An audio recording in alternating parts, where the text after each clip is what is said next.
So before we actually get into the text, I will ask students, what animals have you seen at the zoo?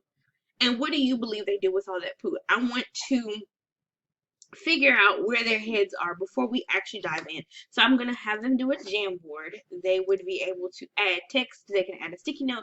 This is a collaborative piece that they would be able to do to give me feedback as to what they've seen. So I can say I've seen koalas at the zoo.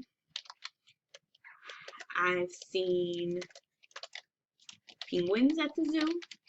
I've seen bears, monkeys, lions, birds, and I would save it and it would post my sticky note on here.